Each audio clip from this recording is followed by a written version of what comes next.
FHA SFR Appraising Handbook 4000.1, page 146. 5. Leasehold interest / ground rent section. If the property is subject to ground rent, the appraiser must include an analysis of the terms of the lease, including the term of lease, renewal options, right of redemption, capitalization rate, date of expiration, etc. The mortgagee is responsible for ensuring that the appraiser has a copy of the deed or lease for analysis and that a copy is included in the loan file.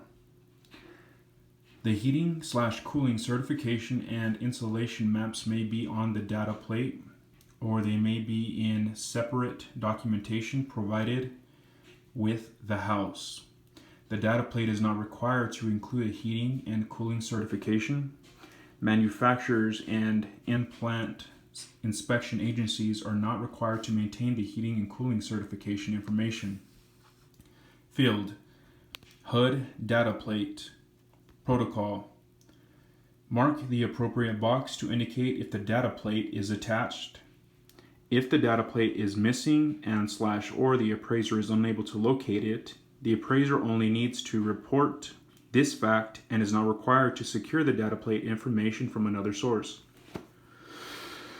Field: certification label, aka HUD seal. Protocol: if unable to locate the HUD certification label, HUD seal, the appraiser must report this in the appraisal. Field: manufacturer's serial number or VIN number. Protocol: enter the manufacturer's serial number or VIN number, which can be found on the HUD data plate.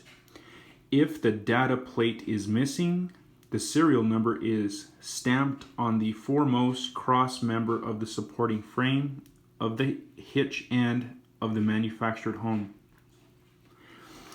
Field: HUD certification labels. Protocol: enter the label numbers for each section. Field: manufacturer's name, trade / model, and date of manufacture. Protocol: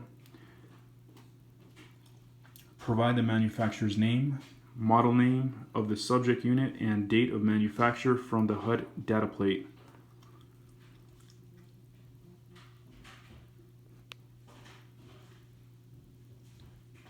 Field: wind, roof load, and thermal zones.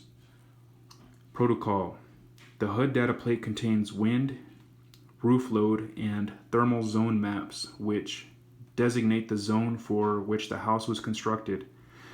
Mark the appropriate box. Mark the appropriate box indicating whether the subject meets zone requirements for its location. Mark no if the zone map indicates the manufactured home was constructed for a geographic area different from where the home is located. The appraiser should note and highlight this discrepancy. Mark no if the data plate is missing. The appraiser must note the data plate missing and is unable to determine compliance with wind, roof load, and thermal zone requirements.